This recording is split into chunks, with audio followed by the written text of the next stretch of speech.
بسم الله الرحمن الرحيم. ياسين والقرآن الحكيم إنك لمن المرسلين على صراط مستقيم تنزيل العزيز الرحيم لتنذر قوما ما أنذر آباؤهم فهم غافلون لقد حق القول على أكثرهم فهم لا يؤمنون إنا جعلنا في أعناقهم أغلالا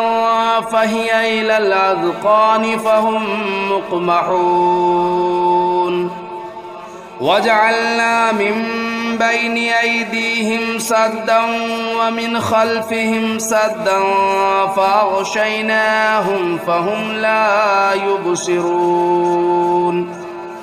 وسواء عليهم أنذرتهم أم لم تنذرهم لا يؤمنون إنما تنذر من اتبع الذكر وخشي الرحمن بالغيب فبشره بمغفرة وأجر كريم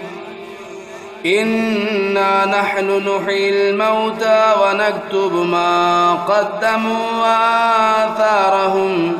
وكل شيء أحصيناه في إمام مبين واضرب لهم مثلا أصحاب القرية إذ جاءها المرسلون إذا أرسلنا إليهم اثنين فكذبوهما فعززنا بثالث فقالوا إنا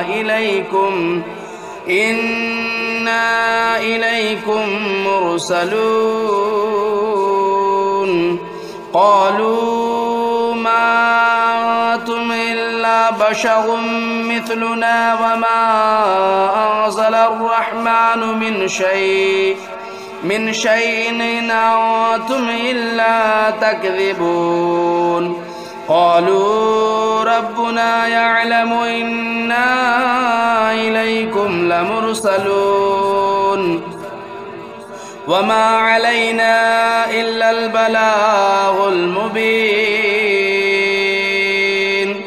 قالوا إنا تطيرنا بكم لئن لم تنتهوا لنرجمنكم وليمسنكم منا عذاب أليم قالوا طائركم معكم أئن ذكرتم بل أنتم قوم مسرفون وجاء من أقصى المدينة رجل يسعى قال يا قوم اتبعوا المرسلين اتبعوا من لا يسألكم أجرا وهم مهتدون وما لي لا أعبد الذي فطرني وإليه ترجعون أتخذوا من دونه آلهة إن يردني الرحمن بضر لا تغن عني شفاعتهم شيئا ولا ينقذون إني إذا لفي ضلال مبين إني آمنت بربكم فاسمعون قيل ادخل الجنة قال يا ليت قومي يعلمون بما غفر لي ربي وجعلني من المكرمين وما أنزلنا على قومه من بعده من جود من السماء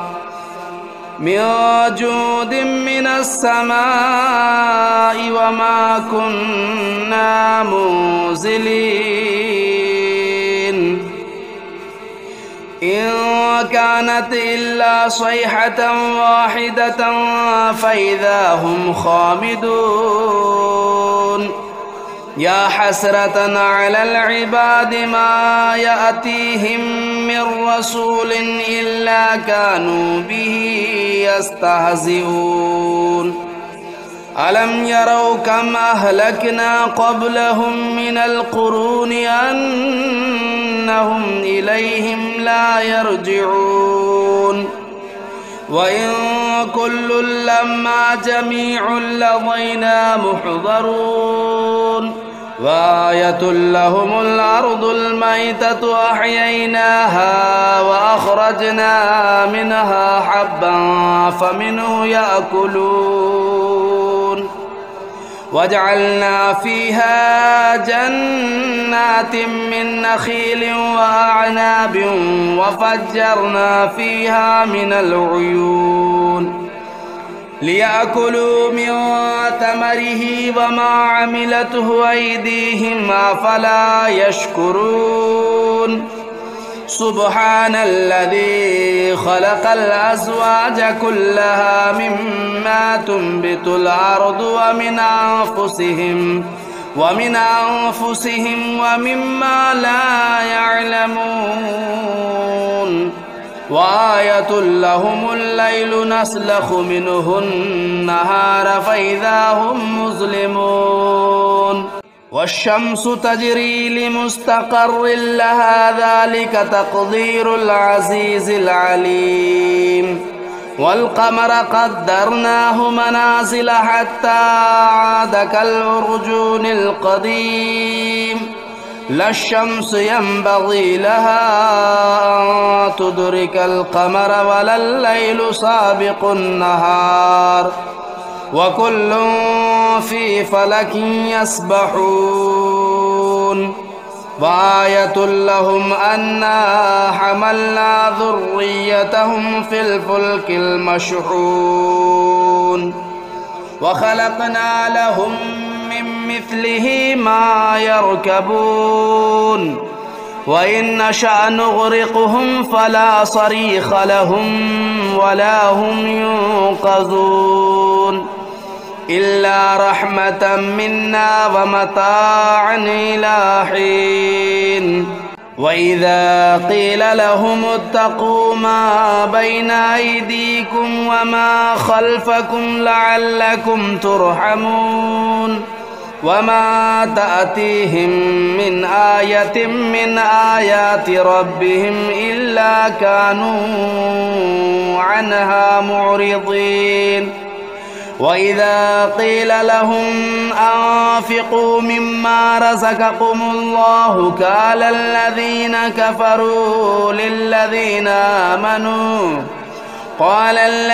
كفروا للذين آمنوا أنطعم من لو يشاء الله أطعمه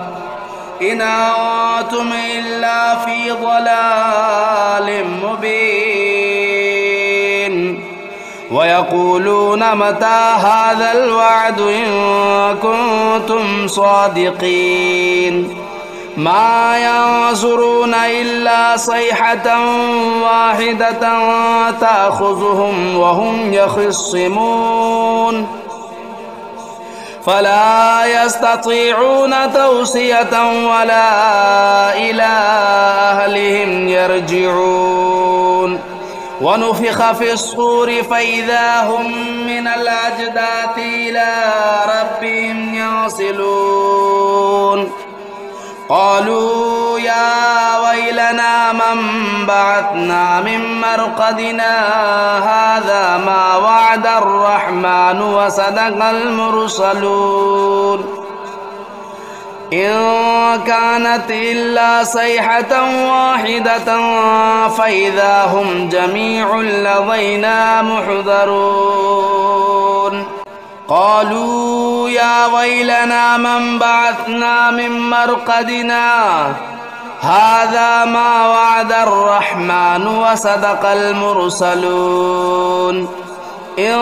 كانت إلا صيحة واحدة فإذا هم جميع لدينا محضرون فاليوم لا تظلم نفس شيئا ولا تجزون إلا ما كنتم تعملون إن أصحاب الجنة اليوم في شغل فاكهون هم وأزواجهم في ظلال على الأرائك متكئون لهم فيها فاكهة ولهم ما يدعون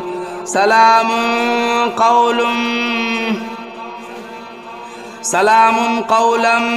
من رب رحيم وامتازوا اليوم أيها المجرمون ألم أعهد إليكم يا بني آدم ألا تعبدوا الشيطان إنه لكم عدو مبين وأن اعبدوني هذا صراط مستقيم ولقد أضل منكم جبلا كثيرا أفلم تكونوا تعقلون هذه جهنم التي كنتم توعدون اصلوها اليوم بما كنتم تكفرون اليوم نختم على أفواههم وتكلمنا أيديهم وتشهد أرجلهم بما كانوا يكسبون ولو نشاء لطمسنا على أعينهم فاستبقوا الصراط فأنى يبصرون ولو نشاء لمسخناهم على مكانتهم فما استطاعوا مضيا ولا يرجعون ومن نعمره ننكسه في الخلق أفلا يعقلون وما علمناه الشعر وما ينبغي له إن هو إلا ذكر وقرآن مبين لينذر من كان حيا ويحق القول على الكافرين أولم يروا أنا خلقنا لهم مما عملت أيدينا أنعاما فهم لا مالكون وذللناها لهم فمنها ركوبهم ومنها يأكلون ولهم فيها منافع ومشارب أفلا يشكرون واتخذوا من دون الله آلهة لعلهم ينصرون لا يستطيعون نصرهم وهم لهم جند محضرون فلا يحزنك قولهم إنا نعلم ما يسرون وما يعلنون أولم ير الإنسان أنا خلقناه من نطفة فإذا هو خصيم مبين وضرب لنا مثلا ونسي خلقه قال من يحيي العظام وهي رميم قل يحييها الذي أنشأها أول مرة وهو بكل خلق عليم الذي جعل لكم من الشجر الأخضر نارا فإذا أنتم منه توقدون أوليس الذي خلق السماوات والأرض بقادر على أن يخلق مثلهم بلى وهو الخلاق العليم إنما أمره إذا أراد شيئا أن يقول له كن فيكون فسبحان الذي بيده ملكوت كل شيء وإليه ترجعون. بسم الله الرحمن الرحيم. الرحمن علم القرآن خلق الإنسان علمه البيان الشمس والقمر بحسبان والنجم والشجر يسجدان والسماء رفعها ووضع الميزان ألا تطغوا في الميزان وأقيموا الوزن بالقسط ولا تخسروا الميزان والأرض وضعها للأنام فيها فاكهة والنخل ذات الأكمام والحب ذو العصف والريحان فبأي آلاء ربكما تكذبان خلق الإنسان من صلصال كالفخار وخلق الجان من مارج من نار فبأي آلاء ربكما تكذبان رب المشرقين ورب المغربين فبأي آلاء ربكما تكذبان مرج البحرين يلتقيان بينهما برزخ لا يبغيان فبأي آلاء ربكما تكذبان يخرج منهما اللؤلؤ والمرجان فبأي آلاء ربكما تكذبان وله الجوار المنشآت في البحر كالأعلام فبأي آلاء ربكما تكذبان كل من عليها فان ويبقى وجه ربك ذو الجلال والإكرام فبأي آلاء ربكما تكذبان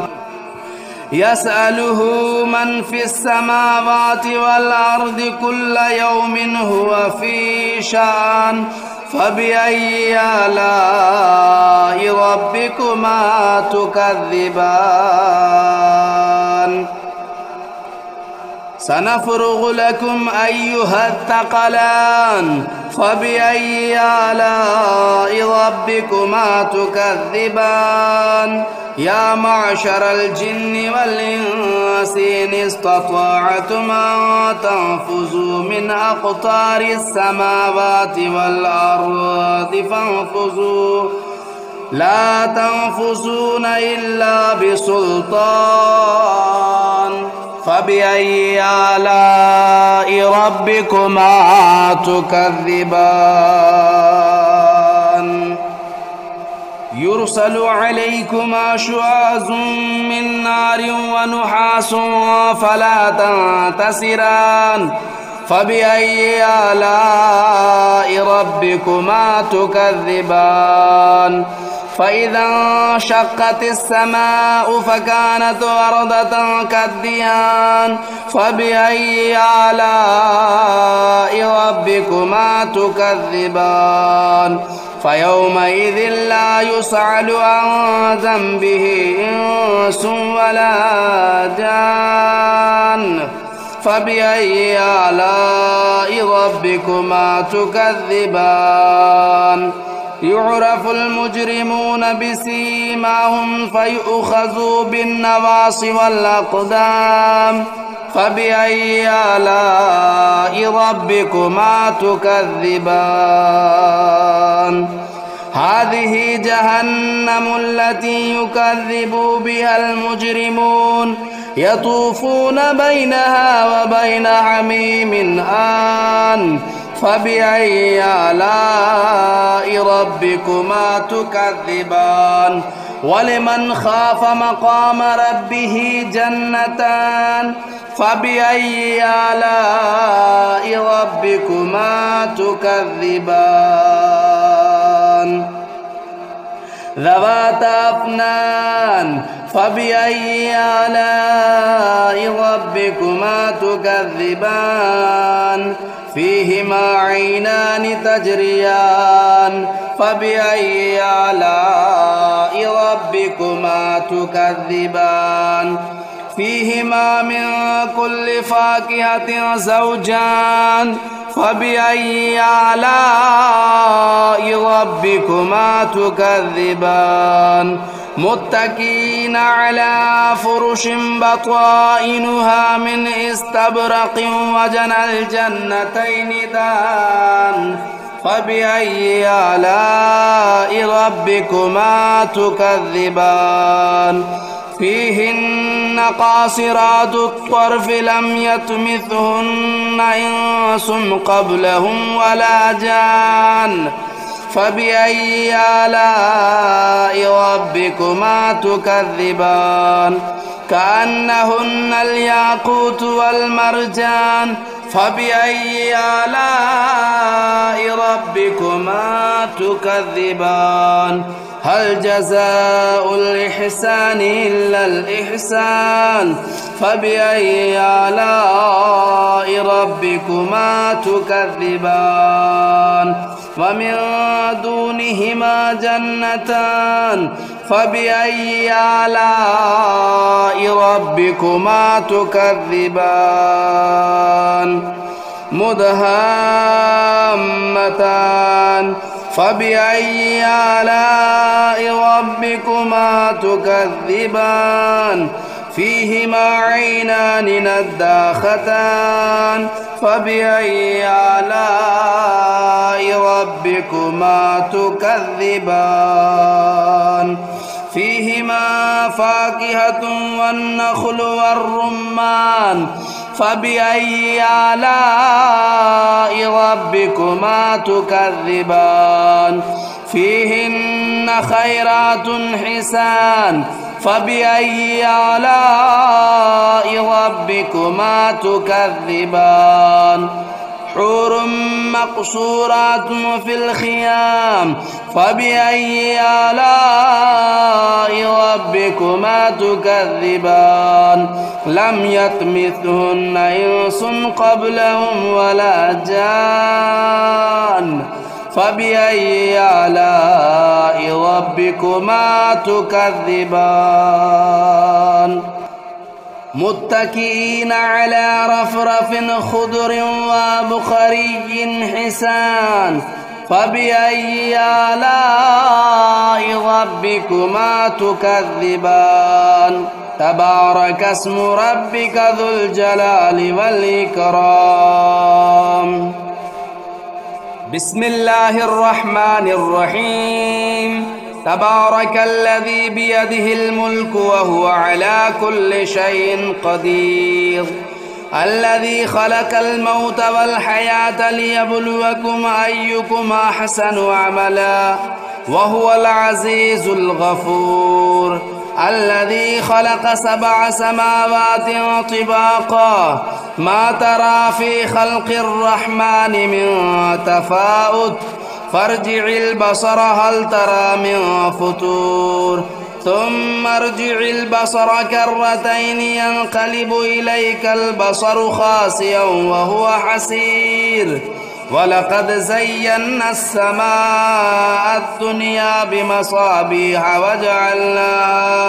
وجعلناها رجوما للشياطين وأعتدنا لهم عذاب السعير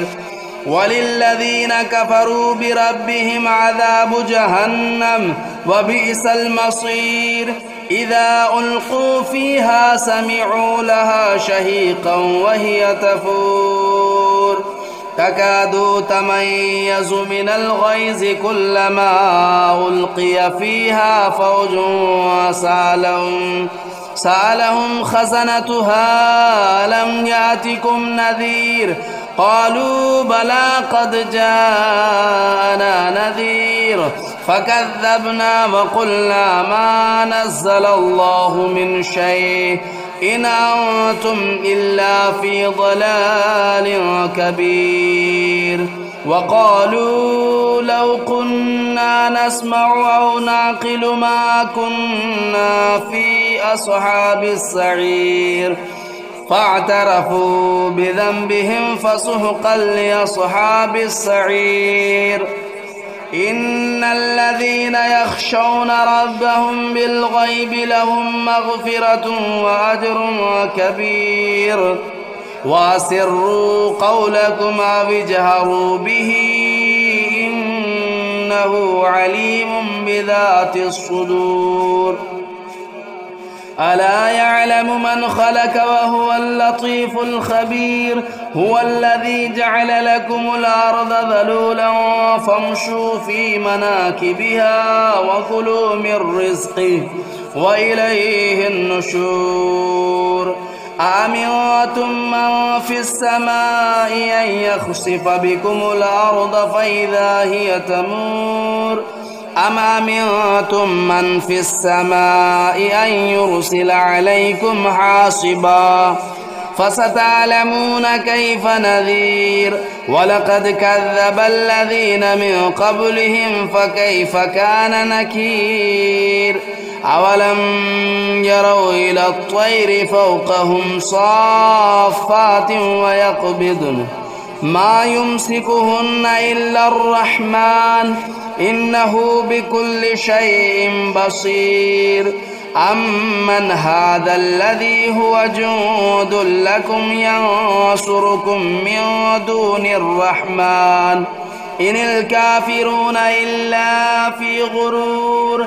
أمن هذا الذي يرزقكم إن أمسك رزقه بل لجوا في عتو ونفور أفمن يمشي مكبا على وجهه أهدى أمن يمشي سويا على صراط مستقيم قل هو الذي أنشأكم وجعل لكم السمع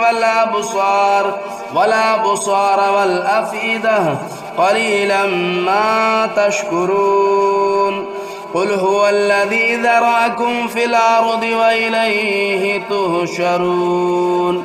ويقولون متى هذا الوعد إن كنتم صادقين قل إنما العلم عند الله وإنما أنا نذير مبين فلما رأوه زلفة سيئت وجوه الذين كفروا وقيل هذا الذي كنتم به تدعون قل أرأيتم إن أهلكني الله ومن معي أو رحمنا فمن يجير الكافرين من عذاب أليم قل هو الرحمن آمنا به وعليه توكلنا فستعلمون من هو في ضلال مبين قل أرأيتم إن أصبح ماؤكم غورا فمن يأتيكم بماء معين